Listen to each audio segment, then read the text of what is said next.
5 বছর আগে এই ঘরেই আর এখানে জাহ্নবীকে খুন করা হয়েছিল।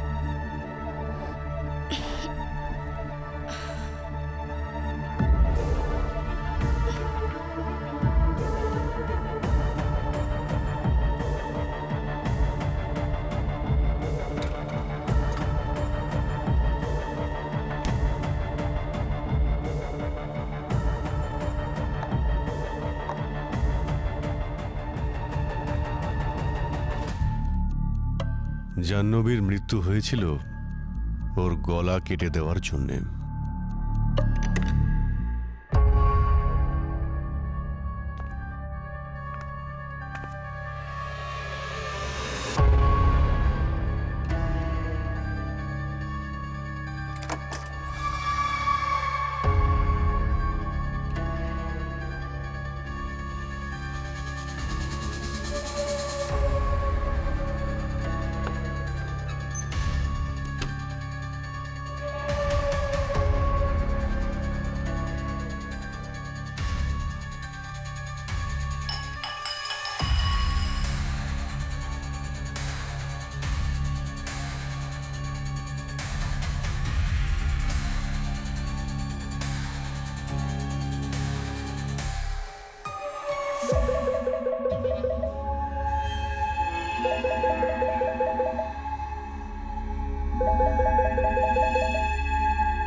জাহ্নবীর খুনে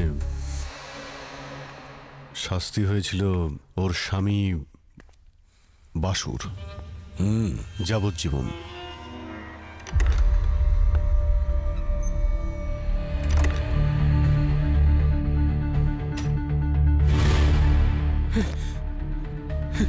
জাহ্নবী, জাহ্নবী, এসব কি করে হলো?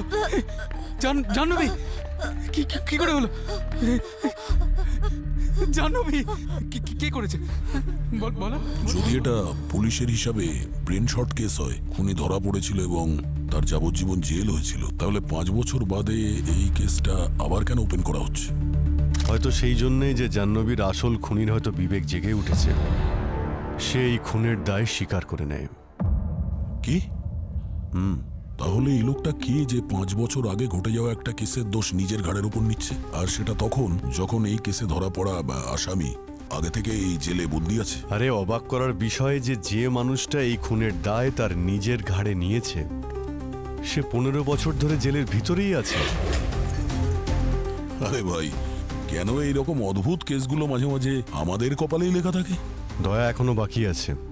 যে খুনি এই খুনের দায় নিজের ঘাড়ে নিয়েছে সে কোনো সাধারণ অপরাধী নয়, বরং সে একজন পরিচিত সিরিয়াল কিলার। Serial killer? হ্যাঁ, আর এখন আমাদের এটা খোঁজ নিতে হবে যে জাহ্নবীকে খুন কে করেছে। ওই সিরিয়াল কিলার যে 15 বছর ধরে জেলের ভিতরে আছে, নাকি ওর স্বামী বাসু যে এই খুনের অপরাধে অলরেডি জেলের ভিতরে রয়েছে।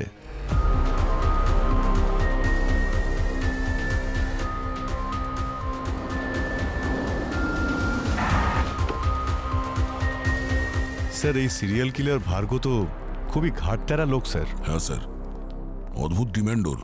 বলছে আমি কারোর সঙ্গে কথা বলবো না।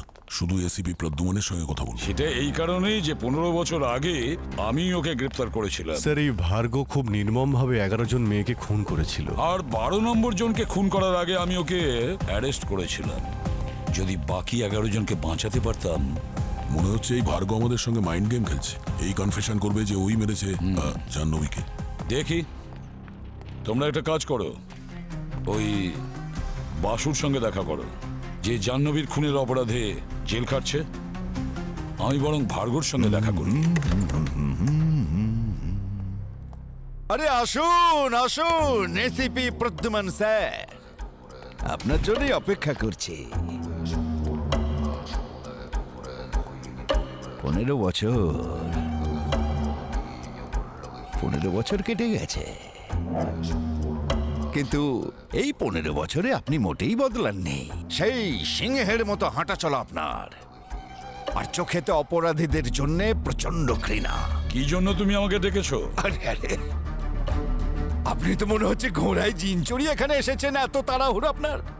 আরে এত বছর পর দেখা হলো, প্রথমে খানিকটা গল্প সল্প হয়ে যাক। সামনের সপ্তাহে তোমার ফাঁসি হতে চলেছে। আজ্ঞে হ্যাঁ, মরার পর যখন আমি ওপরে যাব, আপনার ছেলেকে কোনো খবর দিতে হবে কি, যাকে আপনি গুলি করে দিয়েছিলেন?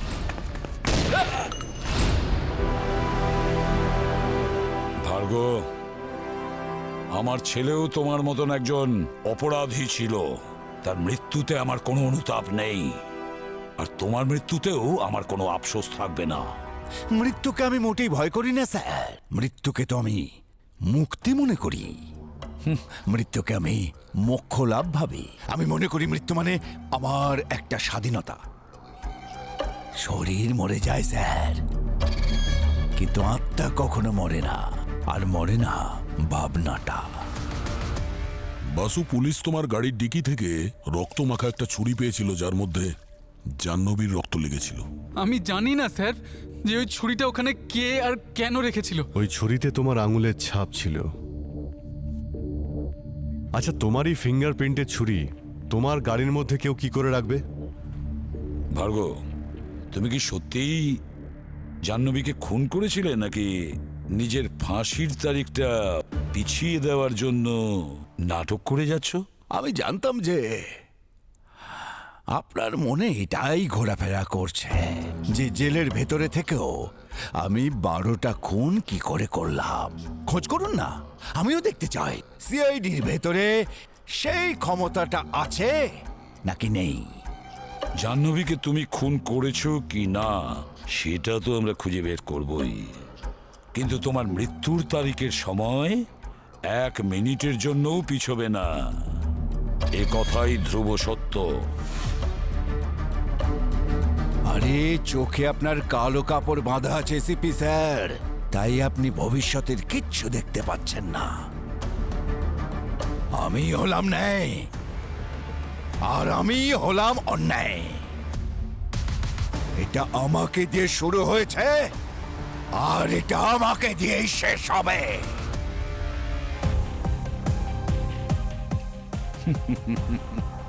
ভার্গ, বাসু, তুমি যদি সত্যিই নিজেকে নির্দোষ মনে করো, তাহলে আমাদের সবকিছু প্রথম থেকে বলো। কি হয়েছিল সেদিন, যেদিন জাহ্নবীকে খুন করা হয়? স্যার, সেদিন যখন আমি অফিস থেকে বাড়ি ফিরলাম, আমার স্ত্রী জাহ্নবী তখন মেঝেতে কাতরাচ্ছিল। ওর গলায় ছুরির আঘাতের চিহ্ন ছিল। জাহ্নবী, কে করেছে এটা? জাহ্নবী, বলো কে করেছে, বলো আমাকে। পুলিশকে ফোন করতে হবে।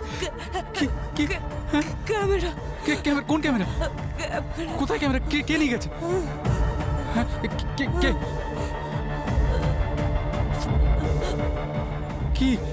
কি জাহ্নবী, ওখানে কে? বইগুলো। আমি আমার জাহ্নবীকে খুন করিনি, কিন্তু আদালত আমার কথা বিশ্বাস করলো না। এই আদালত মিস্টার বাসুকে যাবজ্জীবন কারাদণ্ডে দণ্ডিত করছে। The court is adjourned. Basu, একটা কথা বলো, মারা যাওয়ার সময় জাহ্নবী তোমাদের বুক সেলফের দিকে ইশারা করছিল। তোমার কি একবারও মনে হয়নি ওই বুক সেলফটা দেখি, বইগুলো দেখি? স্যার, আসলে জাহ্নবীর হঠাৎ করে চলে যাওয়ার ফলে আমি বুঝতে পারছিলাম না কি করব। আর তারপর তো আমাকে জেলে পাঠানো হলো। আমি তো সময় পাইনি ওর বুকশেলফ চেক করার। কতগুলো বই ছিল ওই সেলফে? স্যার বই তো ওখানে অনেকগুলো ছিল, কারণ জাহ্নবীর পড়ার আর ওই ক্রাইম পাজল সলভ করার খুব শখ ছিল। এখন ওই বইগুলো কোথায়? স্যার ওই ঘটনার পর তো জাহ্নবীর সমস্ত জিনিসপত্র ওর বোন দিশা নিয়ে চলে গেছিল। স্যার আমি দিশাকে কন্ট্যাক্ট করার চেষ্টা করেছি, কিন্তু ওর ফোন বন্ধ। আর ও ইন্ডিয়াতেও নেই। ওর কোম্পানি বলছে যে ও 2-3 দিনের মধ্যে ফিরে আসবে। আচ্ছা, স্যার, হ্যাঁ, স্যার ইনি ইন্সপেক্টর মনোহর। 5 বছর আগে উনি বাসুকে অ্যারেস্ট করেছিলেন। Hello ACP sir, hello. খুব ভালো লাগলো আপনার সঙ্গে দেখা হয়ে। এই হলো কেসের ফাইল। আচ্ছা মনোহর বাবু, আপনার কি মনে হয় যে জাহ্নবীকে খুন মিস্টার বাসুই করেছে? 100% স্যার। বাসুকে দেখে যতটা সহজ মনে হয় ততটাও সহজ কিন্তু নয় স্যার। ওর ইনোসেন্ট ফেস দিয়ে জাজ করবেন না। কিন্তু আপনি ওই সিরিয়াল কিলার ভার্গোর কনফেশনের ব্যাপারে নিশ্চয়ই শুনেছেন। ও তো বলছে যে জাহ্নবীকে খুন নাকি ওই করেছে। স্যার ওই ভার্গোকে বাসুই নিজের জালে জড়িয়েছে, কারণ ভার্গোর 1 সপ্তাহের মধ্যেই ফাঁসি হবে। আর এই সিচুয়েশনে ভার্গো যদি জাহ্নবীর খুনের দায় নিজের কাঁধে নিয়ে নেয়, তাহলে বাসু জেল থেকে ছাড়া পেয়ে যাবে। নিজেদের মধ্যে কোনো ডিল নিশ্চয়ই হয়েছে। It's very clear. মনোহর বাবু, আমার মনে হয় আপনি ভার্গোকে ভালো করে চেনেন না। স্যার আমি ভার্গোর কেস ফাইল ভালো করে পড়েছি। 11টা খুন করেছিল না?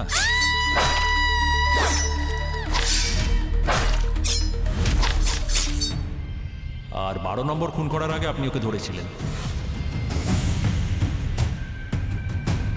সেগুলো সবই তো এই ফাইলে লেখা আছে, কিন্তু ও 12টা খুন করতে চেয়েছিল কেন সেটা কি আপনি জানেন? না। এই কয়েদির কাছে 12 নম্বরটা খুবই প্রিয়। যেমন বছরে 12 মাস, অ্যাস্ট্রোলজিতে 12টা ঘর, ঘড়িতেও 12টা, রাশিফলের এই 12টা সানশাইন। আর আশ্চর্য ব্যাপার, প্রতি মাসের 12 তারিখেই ও খুন করত রাত্রি 12টার সময়। আর সেটা সবসময় কোনো মেয়েরই যার জন্মদিনও 12 তারিখেই হতো। যেমন ইউনিভার্সে 12 নম্বরটা খুব গুরুত্বপূর্ণ, সেরকম 12টা মেয়েকে খুন করলেও নাকি মোক্ষ লাভ হয়ে যাবে। ও মাই গড, লোকটা তো একদম ম্যানিয়াক। এই রকম পাগলামি। আর এখনও তো জেলের মধ্যেই কনফেশন করেছে যে ও 12 নম্বর খুন 5 বছর আগেই করেছে, জাহ্নবীকে। স্যার আমার মনে হয় যে ওর 12টা খুন করার পাগলামি এমনভাবে মাথায় চড়ে বসেছিল যে এখন ওর মনে হচ্ছে অলরেডি ও 12 নম্বর খুনটা করেই ফেলেছে, যেটা আদৌ হয়নি। তার মানে আপনি এখন এটাই বিশ্বাস করেন যে জাহ্নবীর খুন বাসুই করেছে, ভার্গো করেনি? একদম স্যার। স্যার আমি কেসের তদন্ত খুব ভালোভাবে করেছি, নিজের দিক থেকে কোনো খামতি রাখিনি। আপনি চাইলে সমস্ত ফ্যাক্টস চেক করতে পারেন। স্যার আমি এখন পুলিশ ফোর্স থেকে রিটায়ার করেছি, কিন্তু এই কেসে যদি আমার কোনো সাহায্য লাগে তো please feel free to contact me any time. Thank you very much. Thank you sir. আমি আসি। জয় হিন্দ। আসুন। স্যার, হ্যাঁ, যদি এই ভার্গো যেটা বলছে সেটা সত্যি হয়, তাহলে হতে পারে যে 5 বছর আগে 2020-তেও যে কোনো রকম ভাবেই হোক কিছু সময়ের জন্য জেল থেকে পালিয়েছিল জাহ্নবীকে মারতে। হতে পারে। তাহলে খোঁজ নাও। স্যার, স্যার 2020-তে জাহ্নবী কোনো জেবিশা নামের এক হসপিটালে নার্সের কাজ করত। ওখান থেকে তো কিছু জানতে পারি আমরা। 5 বছর আগে এখানে একজন জাহ্নবী নামে এক নার্স কাজ করত। হ্যাঁ। এই যে মনে আছে আপনার? আরে আরে এ তো জাহ্নবী। খুবই মিষ্টি মেয়ে ছিল, প্রতিদিন আমার জন্য বাড়ি থেকে খাবার বানিয়ে নিয়ে আসতো। হ্যাঁ। আচ্ছা, কিন্তু আমি তো শুনেছি যে ও মেজাজি টাইপের মেয়ে ছিল। না স্যার, এমন না, এমন না। এটা সত্যি নয়? না। না, মানে আমি বলতে চাইছি এই হসপিটালের কোনো রোগীর সঙ্গে বা রোগীর ফ্যামিলির সঙ্গে কোনো স্টাফের সঙ্গে কোনো কি ঝগড়া হয়েছিল? আরে না স্যার, বরং ওকে তো সবাই পছন্দ করত। কিন্তু একজন রোগীর সাথে ওর এমন বন্ধুত্ব হয়ে গিয়েছিল যে ঘন্টার পর ঘন্টা গল্প করত। আচ্ছা, কে ছিল সে? নাম মনে আছে আপনার? না, নাম তো মনে নেই স্যার। কোনো বিশেষ কথা মনে আছে ওই রোগীর বিষয়ে? হ্যাঁ, ওর কাছে একটা ক্যামেরা থাকতো। ক্যামেরা? ক্যামেরাতে কি ছিল? ক্যামেরা? হ্যাঁ, ওর ওই ক্যামেরা দিয়ে নিজের রোগ আর চিকিৎসার বিষয়ে কিছু না কিছু সারাদিন রেকর্ডিং করতেই থাকতো। এই ভার্গোর একটা কথার ওপরেও আমি বিশ্বাস করতে পারছি না। এ মুখে এক রকমের বলে আর কাজে আর এক রকমের। ও আমাদের বলেছে যে জাহ্নবীকে নাকি ওই খুন করেছে, অথচ জাহ্নবীর মৃত্যু না 12 তারিখ হয়েছে, না রাত্রি 12টার সময় হয়েছে, এমনকি জন্মদিনেও হয়নি। অথচ ও যে 11টি মেয়েকে খুন করেছে তাদেরকে রাত্রি 12টার সময় 12 তারিখে তাদের জন্মদিনে খুন করেছে। একদম ঠিক বলছো। আরো একটা কথা, যে 11টা মেয়েকে মেরেছেও সবার সানসাইন ছিল আলাদা আলাদা। শুধু ক্যাপ্রিকন রাশির মেয়েকেও মারেনি, আর জাহ্নবী তো স্করপিও ছিল। দেখো, একই রাশির দুটি মেয়েকে মারা, সাধারণত সিরিয়াল কিলাররা মার্ডারের ধরন তো চেঞ্জ করে না, কিন্তু এ কেন এর মার্ডার প্ল্যান চেঞ্জ করলো? সেটাই তো শাহরুখে, এই যে ভার্গব আছে না, অন্য কারোর অপরাধ নিজের মাথায় চাপাচ্ছে। কিন্তু কেন কেন নিজের সঙ্গে চ্যালেঞ্জ নিচ্ছে ও? কিছু না কিছু গোলমাল আছে শাহরুখে, নিশ্চয়ই কিছু না কিছু গোলমাল আছে। স্যার, হ্যাঁ স্যার, ওই জেবিশা হসপিটাল থেকে পেশেন্টদের ডেটাবেস নিয়ে এসেছি, পঙ্কজকে দিয়েছি। খুব তাড়াতাড়ি জানতে পারা যাবে ওই ডকুমেন্টারি তৈরি করা পেশেন্টটা কে ছিল, যার সঙ্গে জাহ্নবীর খুব গভীর বন্ধুত্ব হয়। স্যার, জেলে ভার্গ অন্যান্য কয়েদিদের একটু অন্যরকম গল্প শোনাচ্ছে। ও বলছে যে 5 বছর আগেও জেল থেকে বাইরে বেরিয়েছিল আর কোনো জাহ্নবী নামের মেয়েকে খুন করেছিল। স্যার হসপিটালের ডেটাবেসে যে নেম লিস্ট পাওয়া গেছে তার মধ্যে একজনের নাম অনুরাগ, ডকুমেন্টারি ফিল্ম মেকারও। এটা ওর ছবি, সোশ্যাল মিডিয়া থেকে পেয়েছি। অনুরাগ, সিআইডি। জাহ্নবীর বিষয়ে কিছু জানার ছিল। জাহ্নবী বিষয়ে আপনি আমাকে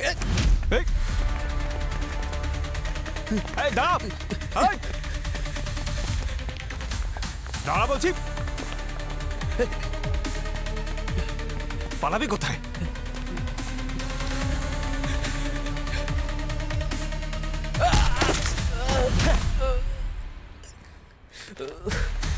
কিরে, সিআইডির নাম শুনে পালাচ্ছিস? ছোঁয়াছুঁই খেলছিস নাকি? স্যার, আমি এর জন্য পালাচ্ছিলাম না যে আমি কোনো অপরাধ করেছি। আমি এর জন্য পালাচ্ছিলাম যাতে আমার মা বাবা সুরক্ষিত থাকে। তার মানে হসপিটালে আমি আমার সময় কাটানোর জন্য নিজের চিকিৎসার উপর ডকুমেন্টারি করব বলে ভেবেছিলাম। জাহ্নবী আমাকে সাহায্যও করেছিল। ওই সময় আমি ওকে ক্যামেরা অপারেট করাও শিখিয়েছিলাম। জাহ্নবী ব্যবহার কয়েকদিন পর বেশ পাল্টে গেল। খুব অদ্ভুত বিহেভ করতো, সবসময় চিন্তা, ভয়, হতাশ। হয়তো ও কোনো প্রবলেমে ছিল। কিরকম প্রবলেম? আমি ওকে অনেক জিজ্ঞেস করেছিলাম, কিন্তু হঠাৎ আমার সঙ্গে কথা বলাই বন্ধ করে দিল। উল্টে এমন একটা বিহেভ করা শুরু করলো যেন ও আমাকে চেনেই না। আরে জাহ্নবী, জাহ্নবী, জাহ্নবী, এটা দেখো। জাহ্নবী, আরে আমার কথাটা শোনো।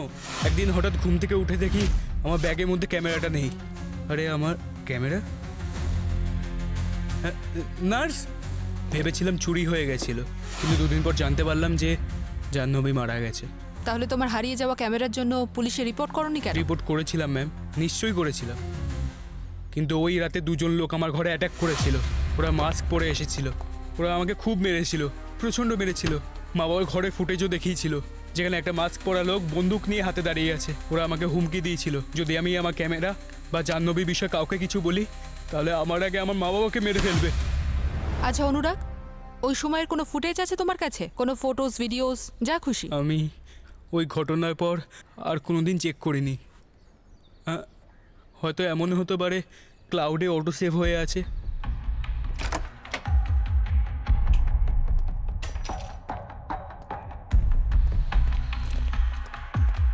ল্যাপটপ এখানেই আছে, বের করে দিচ্ছি।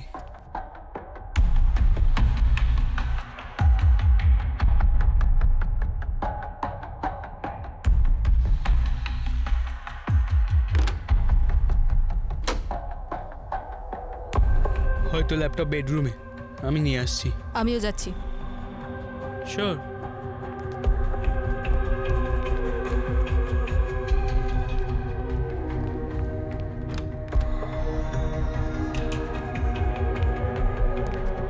এই যে ল্যাপটপ।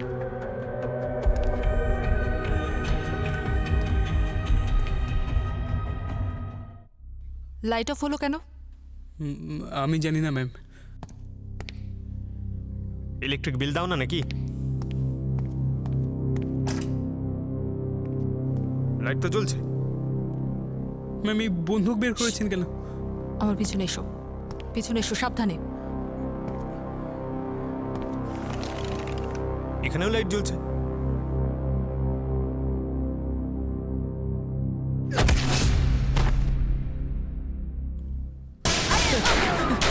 অনুরাগ সরে যাও।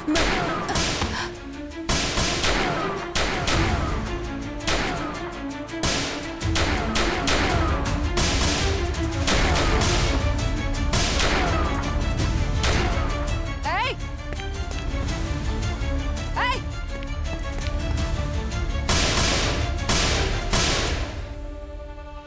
পঙ্কজ,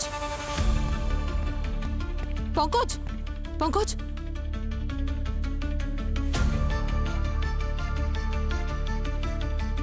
অনুরাগ, অনুরাগ, অনুরাগ, অনুরাগ। ও গড,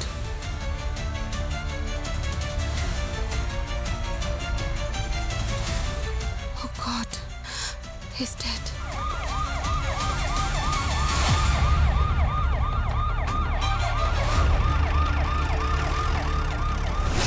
অনুরাগের উপর অ্যাটাক হয়েছে এই ল্যাপটপটা চুরি করার জন্যে। কিন্তু স্যার, ওরা কি করে জানলো যে আমরা আজ এখানে অনুরাগের বাড়িতে ফুটেজ নিতে এসেছি? ওরা কি গত 5 বছর ধরে অনুরাগের উপর নজর রাখছে? হতে পারে, হতে পারে ওরা জেনে গেছে যে সিআইডি খুব তাড়াতাড়ি ওদের কাছে পৌঁছে যাবে। কিন্তু এই কথাটা বুঝতে পারছি না যে জাহ্নবীর মৃত্যুর 5 বছর বাদে এগুলো কেন হচ্ছে। স্যার, যদি জাহ্নবী আর অনুরাগকে যারা মেরেছে তারা একই গ্যাংয়ের হয়, তাহলে এটা ক্লিয়ার হয়ে গেল যে জাহ্নবীকে অন্য কেউ মেরেছে। ভার্গবের এতে কোনো হাত নেই। তার মানে জাহ্নবীকে ভার্গব মারেনি, বাসুও মারেনি। তার মানে কোনো তৃতীয় ব্যক্তি আছে যে এই অন্যায়টা করছে। স্যার, এটা কিন্তু দারুণ ব্যাপার। জাহ্নবীর খুনের কনফেশন একজন করেছে, তার শাস্তি অন্য কেউ ভোগ করছে। আর আমাদের মনে হচ্ছে যে তৃতীয় কোনো ব্যক্তি খুন করেছে, যে কিনা সেই হসপিটালে কাজ করে, সেই হসপিটালে ইনভলভ যেখানে জাহ্নবী কাজ করত। স্যার, ল্যাপটপ খুলে গেছে। খুলে গেছে? Very good.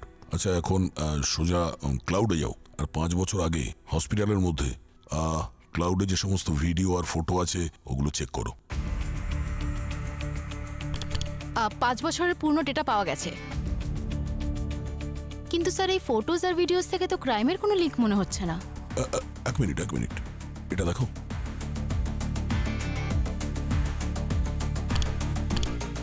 এটা দেখো, এই যে লোকটা পেছনে দাঁড়িয়ে আছে, এ তো সে না ইন্সপেক্টর মনোহর যে বাসুকে অ্যারেস্ট করেছিল।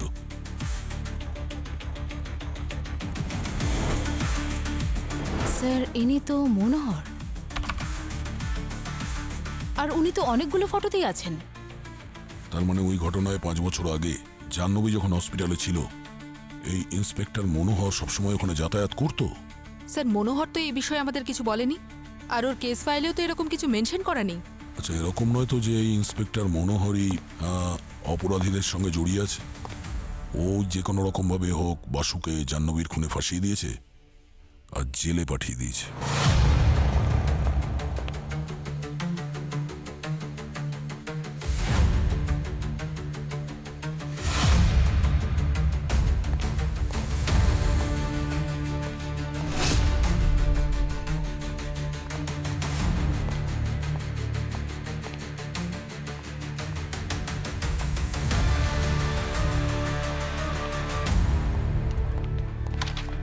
হ্যাঁ পুরবি, স্যার, জাহ্নবীর বোন দিশা এই বইগুলো দিয়েছে। ও জাহ্নবীর বুক কালেকশন রেখে দিয়েছিল। আচ্ছা, মারা যাওয়ার আগে জাহ্নবী বইয়ের দিকে আঙুল দেখিয়েছিল। মনে হচ্ছে কোনো না কোনো সূত্র লুকিয়ে আছে যা কিনা এই বইগুলোর মধ্যে জাহ্নবীর মৃত্যু কানেক্টেড।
এই বইটাতে পেপারটা পেলাম।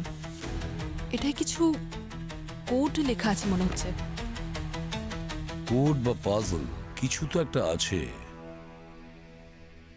স্যার এই বাসু বলেছিল যে জাহ্নবীর মিস্ট্রিজ আর এই পাজল সলভ করার খুব শখ ছিল। তাহলে মরার আগে যে ইশারা করেছিল সেটা এই পাজলের দিকে ইশারা করছিল না তো? Simple math sir. এই ব্যানারি আর ডেসিবেল নাম্বারের কম্বিনেশন আছে স্যার। আচ্ছা, আরে ভাই, ওই শ্রেয়াকে আমি স্কুলে পড়াতাম না ভাই, একটু আধটু আমিও শিখেছি।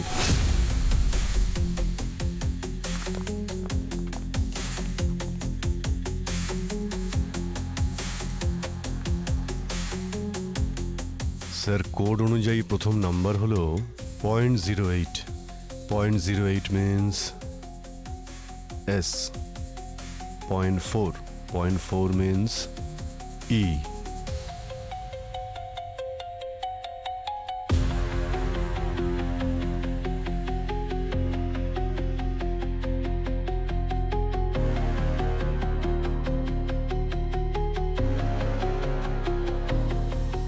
Secret agent my web net. Secret agent my web net, কি হতে পারে এটা? স্যার এটা মনে হচ্ছে কোনো email ID. Mail ID? Secret agent @myWeb.net। Abhijit, আরো কিছু নাম্বার আছে না? হ্যাঁ স্যার, এই কিছু নাম্বার মাইনাসেও আছে। এই যে secret agent my web net লেখা আছে, এইগুলোকে আমি সেট করছি মাইনাসে। 1 2 3 4 5 6 7 8। লেটারে লিখলে ডিন, ডি -14। 1 2 3 4 5 6 7 8 9 10 11 12 13 14। 14 মাইনাস করলে আর পাওয়া যায় T R minus 1 -12 -18 EAT। Treat. Treat, TREAT, treat. এটা আবার এই মেল আইডির পাসওয়ার্ড নয় তো? Secret agent @myWeb.net, password TREAT। Sir এখানে তো অনেকগুলো ছবি আর ভিডিওস আছে। এই দেখুন স্যার, প্রথম ভিডিও।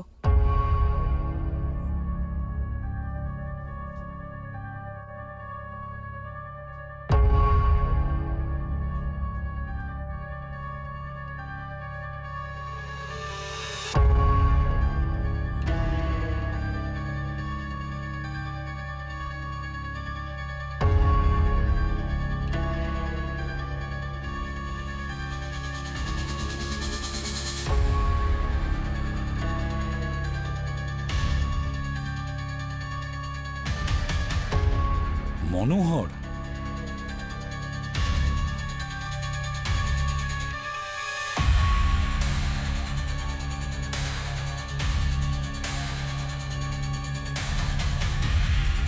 ইনি ডক্টর হেমন্ত, এই হসপিটালে সব থেকে সিনিয়র ডক্টর। ইনি এরকম ধরনের অপরাধ করবেন আমি স্বপ্নেও ভাবতে পারিনি। আমরা তো ভাবতাম আমরা এই হসপিটালে মানুষের জীবন বাঁচাই, কিন্তু যারা জীবন বাঁচায় তারা যদি এরকম কাজ করেন তাহলে সাধারণ মানুষ কাদেরকে বিশ্বাস করবে?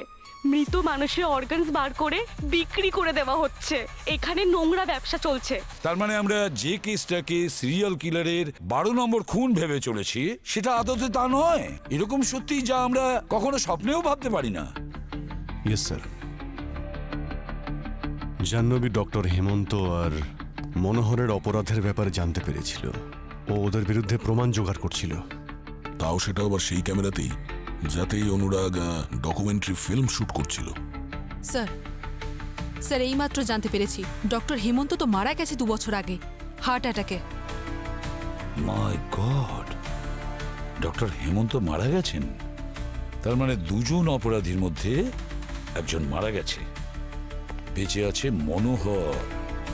তার মানে হলো মনোহরই এসব কাণ্ড ঘটাচ্ছে। মনোহর।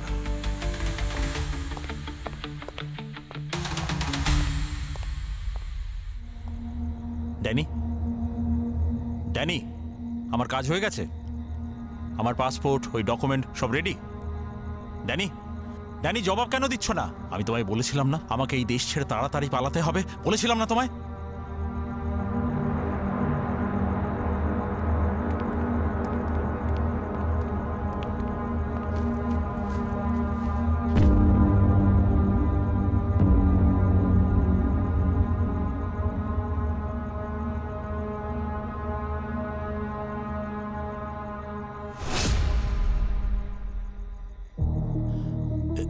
এটা কোথাকার পাসপোর্ট? জেলের।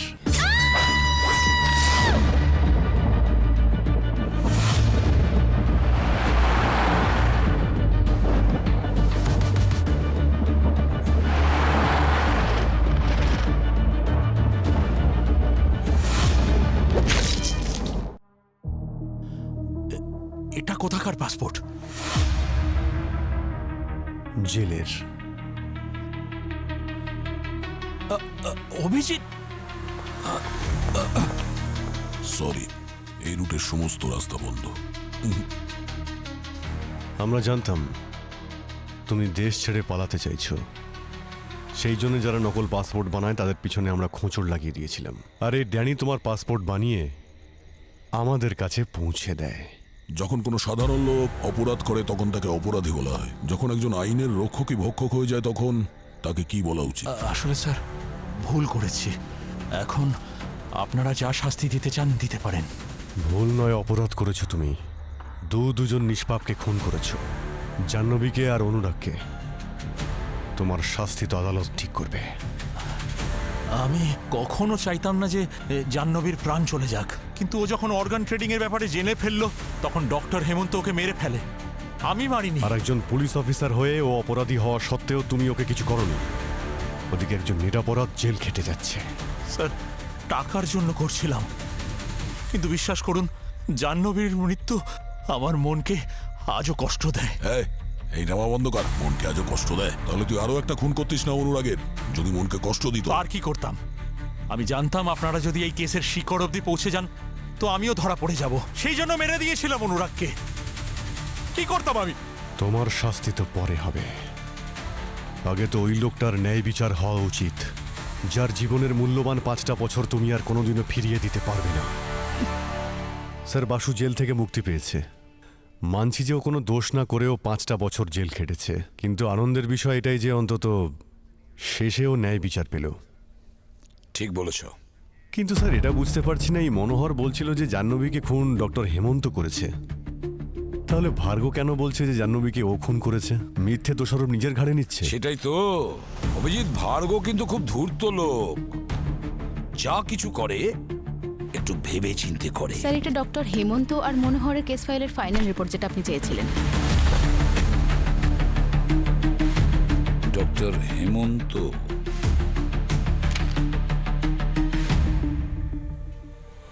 মাই গড! কি হচ্ছে স্যার? কি আছে এই ফাইলে? দয়া, ডক্টর হেমন্তর স্ত্রীর নাম কি জানো? কে? বাসুকে যাবজ্জীবন কারাদণ্ডের হুকুম দেওয়ার জাজ কল্পনা। এই আদালত মিস্টার বাসুকে যাবজ্জীবন কারাদণ্ডে দণ্ডিত করছে। জাজ কল্পনা? হ্যাঁ, হতে পারে স্যার এই ইন্সপেক্টর মনোহর আর ডক্টর হেমন্তর সঙ্গে জাজ কল্পনা অর্গান র্যাকেটসের সঙ্গে যুক্ত ছিল। হতে পারে অভিজিৎ। মাই গড! যে 11টা মেয়েকে মেরেছেও সবার সানসাইন ছিল আলাদা আলাদা। শুধু ক্যাপ্রিকন রাশির মেয়েকেও মারেনি। তাহলে এটা ছিল ভার্গর প্ল্যান। আর স্যার, ভার্গ আর জাজ কল্পনা কি সম্পর্ক এদের মধ্যে? আচ্ছা, জাজ কল্পনা কি এই ভার্গকেও শাস্তি দিয়েছিল? দয়া, ভার্গর 12 নম্বর ভিকটিম জাহ্নবী কখনো ছিলই না। তাহলে কে স্যার? ভার্গর 12 নম্বর ভিকটিম ছিল জাজ কল্পনা। হোয়াট? হ্যাঁ, জাজ কল্পনার জন্মদিন 12ই জানুয়ারি। ওনার সানসাইন হলো কেপ্রিকন, আর কেপ্রিকন সাইনের মহিলাই ভার্গর 12 নম্বর ভিকটিম। কিন্তু 12 তারিখ তো কালকে স্যার। স্যার, এই ভার্গ তার প্রত্যেকটা ভিকটিমকে 12টার সময় মারে। 11টা তো বেজে গেছে স্যার। তার মানে আর 1 ঘন্টার মধ্যেও জাজ কল্পনাকে মার্ডার করবে। অবনী, ফোন করো কল্পনাকে। Yes sir.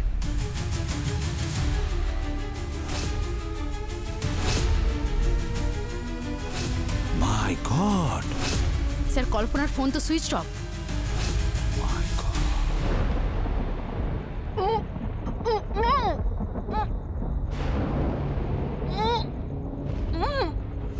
আমি হলাম ন্যায় আর আমি হলাম অন্যায়।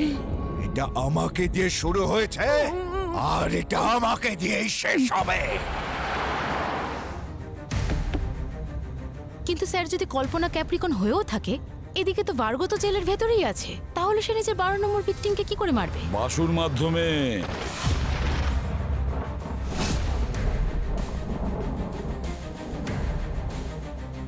ও এটা জানতো যে সিআইডি যদি ইনভেস্টিগেশন করে তাহলে এই বাসু নির্দোষ সেটা ওরা জানতেই পেরে যাবে। মাত্র আধ ঘন্টা বাকি, আর জাজ কল্পনা ফোনই তুলছে না।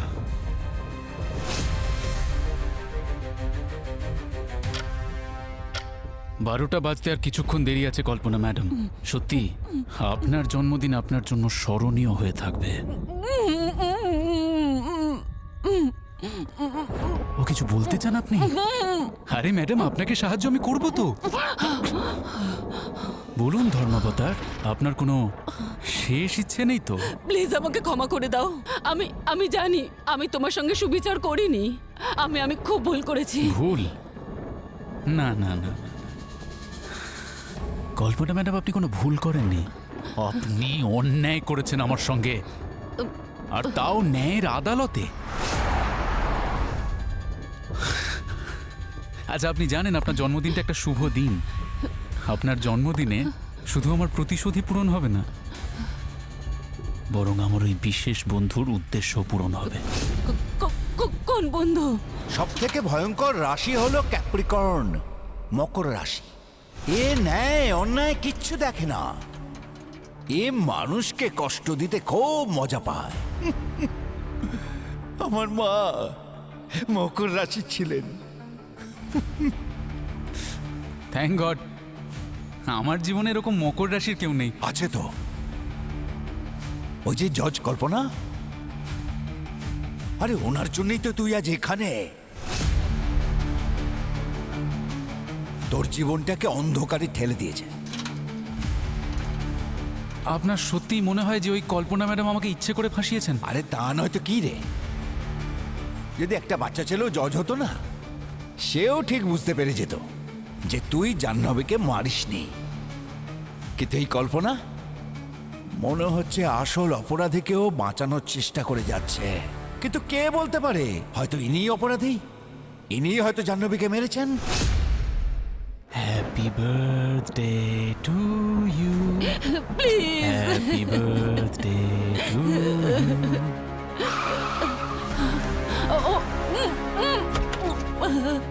বাসু না, না! আমরা দুজনে মিলে না একটা প্ল্যান বানালাম, আর সেই প্ল্যান অনুযায়ী বাইরের সবার চোখে তো আমি নির্দোষ প্রমাণ হয়ে যাব, আর আমার সেই বিশেষ বন্ধু মোক্ষ লাভ করবে। কল্পনা ম্যাডাম, এখন একমাত্র আপনার মৃত্যুই আমাদের দুজনকে মোক্ষ লাভ আর ন্যায়ের পথে নিয়ে যেতে পারে। আর জাহ্নবীও এটা জেনে খুব খুশি হবে, জানেন, যে ওর দোষীরা অবশেষে শাস্তি পাচ্ছে, আর তাও আমার হাতে। Happy birthday Kalpana madam. না, happy birthday to you, please. Happy birthday to you.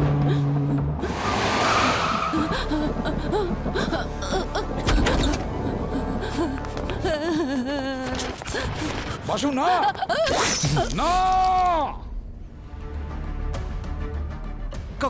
কটা বাজে? এই শুয়ে পড়, এখনো ফাঁসির অনেক দেরি আছে। এ হাবিলদার, তাড়াতাড়ি টাইমটা বল, না হলে ওপরে গিয়ে খারাপ পাত্তা হয় না তোর গাড়ি চাপবো। 1টা বাজে। আমার উদ্দেশ্য সফল হয়েছে। এ ভার্গো, চল বাইরে আয়, তোর সঙ্গে কেউ দেখা করতে চায়।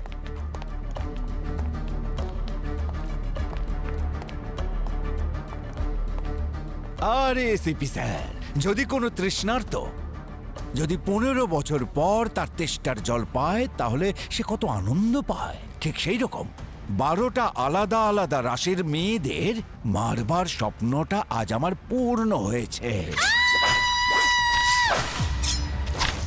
তো আপনি হয়তো এটা জানতে চাইবেন যে আমি এসব কি করে করলাম। গল্পটা শুরু হয়েছিল সেই দিন যেদিন আমাকে জেল থেকে হসপিটালে নিয়ে যাওয়া হয়েছিল রেগুলার চেকআপের জন্য। আর ওই হসপিটালে আমি বাসুকে দেখতে পাই। ও আগের রাতে আত্মহত্যা করবার চেষ্টা করেছিল। হয়তো অদৃষ্টই এটা চায়নি যে আমি আমার লক্ষ্যে অসফল হই, সেজন্য বাসুকে আমার সামনে পাঠিয়ে দিয়েছিল। অন্ধকে যেমন জ্যোষ্ঠী তার পথ দেখায় সাহায্য করে, ঠিক সেই রকম ভাবে বিখ্যাত জজ কল্পনার উপর আমার নজর পড়ল। বাসুর বেডের সামনে জেলারের সাথে কিছু কথা বলছিল। আমার একটা খটকা লাগলো। আমি ভাবলাম এত বড় একজন জাজ এখানে কি করছেন একটা কয়েদির কাছে। হঠাৎ করেই কল্পনার ফোনটা বেজে ওঠে। ব্যাগ থেকে ফোনটা বার করার সময় তার আইডেন্টিটি কার্ডটা মাটিতে পড়ে যায়। আর আমার দৃষ্টি ওর জন্মদিনের তারিখের ওপর পড়ে, 12ই জানুয়ারি 1969, মানে ক্যাপ্রিকন।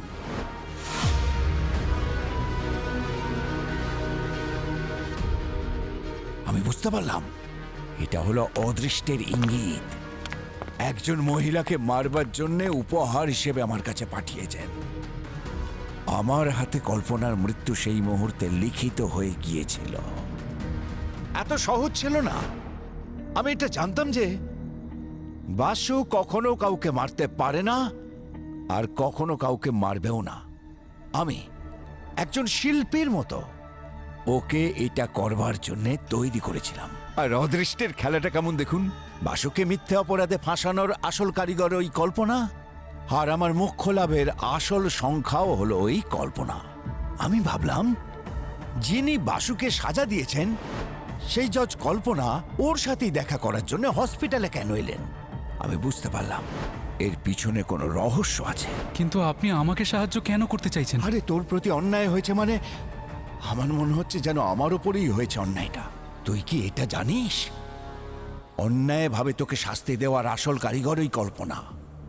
সেদিন হাসপাতাল এসেছিল যখন তুই অজ্ঞান হয়েছিলি। ওই কল্পনা এখানে এসেছিল আমাকে দেখতে? আরে স্বাভাবিক ব্যাপার।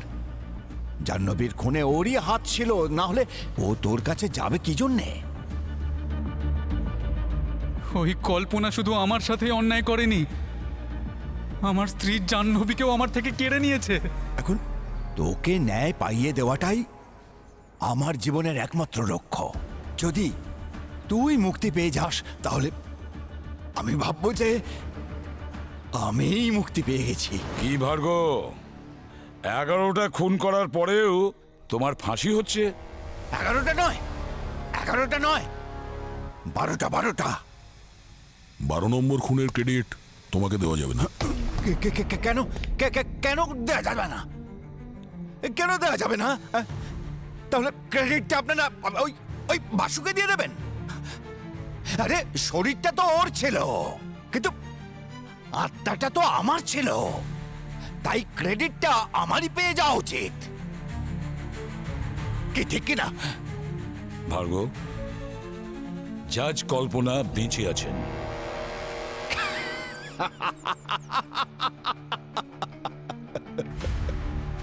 আপনারা সেই খেলাটা আমার সঙ্গে খেলছেন যা একদিন আপনাদের সাথে আমি খেলেছিলাম। মজা করছেন আপনি? আরে এটা হতেই পারে না। অবনে,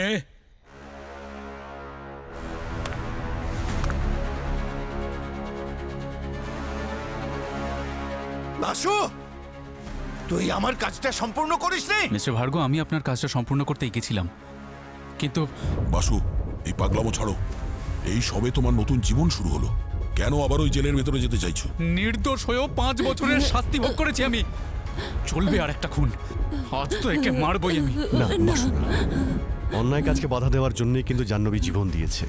প্লিজ তুমি কোনো ভুল কাজ করে ফেলো না। আরে স্যার, এই সমস্ত লোকেদের জন্যই তোমার জাহ্নবী মরে গেছে। তো যদি এদের সাথে কোনো অন্যায় হয় স্যার, আমার কিচ্ছু এসে যায় না তাতে। বাসু জাহ্নবী মারা যাওয়ার আগে তোমার জন্য একটা ভিডিও মেসেজ রেখে গেছে, তুমি দেখতে চাও? তোমরা সবাই আমাকে বিভ্রান্ত করছো। জাহ্নবী আমার জন্য কোনো মেসেজ পাঠায়নি। আজ আমি একে খুন করেই যাব। না বাসু, না। এই দেখো বাসু, আমার প্রিয় বাসু, তুমি জানো তোমাকে আমার জীবনসঙ্গী কেন করেছি? কারণ তোমার মধ্যে যে সততা আর সাহসিকতা রয়েছে, যেটা আজকের যুগে খুবই রেয়ার। আমরা সাথে থাকি আর না থাকি, তুমি সব সময় সৎ পথে থেকো, অসৎ পথে নয়। Please I am sorry, please sorry sorry. এখন আমি যাই। I love you. আমি তোকে ছাড়বো না।